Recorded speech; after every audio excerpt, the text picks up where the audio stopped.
Need computer training for a group or office? Contact us today to get a free demo of our training at www.teachucomp.com/enterprise-licensing.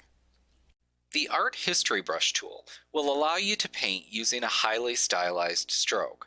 You use data from either a specified history state or a snapshot of the photo in the History panel as the source for the tool.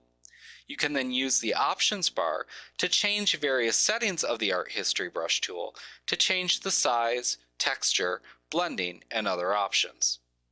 Unlike the History Brush tool, which we'll look at next, which also uses a previous state or snapshot of the image as a source for painting, the Art History Brush tool allows you to specify additional artistic options in the Options bar to create different painting styles, almost as though you're painting on a canvas. To use this tool, open the photo that you want to use, select the Art History Brush tool from the toolbox. It's located right over here. Give that a click. Then click into the left box of the state or snapshot that you want to use as the basis for the tool in the History panel. So Window and History to open the History panel. We're going to use this snapshot here, so we'll want to make sure that this box right here is checked. And you should see a small picture of a paintbrush tip in that selected state in the leftmost box. You can then use the Options bar to select your brush settings for the tool. We'll go up here. We have our size, of course, that we're going to use. We're going to increase the size just a little bit now. And I think that we'll select, instead of just a round brush, we'll select a dry brush tip with light flow. Again, this is just something you want to play around with until you get the settings for the effect that you so desire. You can use the mode drop down here, of course, to select a blending mode. We have normal, darken, lighten, hue, saturation, color, and luminosity.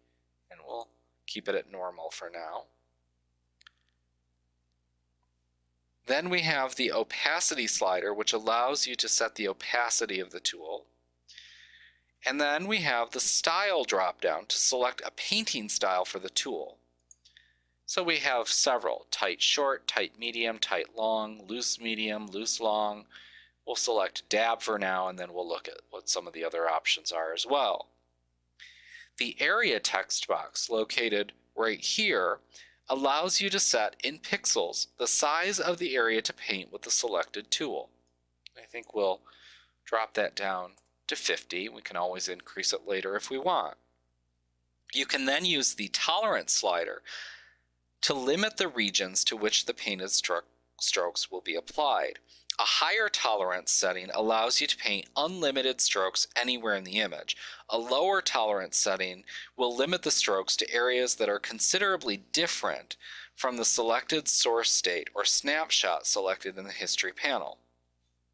Once you have the settings set as you wish, you just click and drag in the image to apply the tool. It can be a fun experiment with this tool by adding a fill layer to the image before using the tool, or by playing with the magnification of the image before using the tool.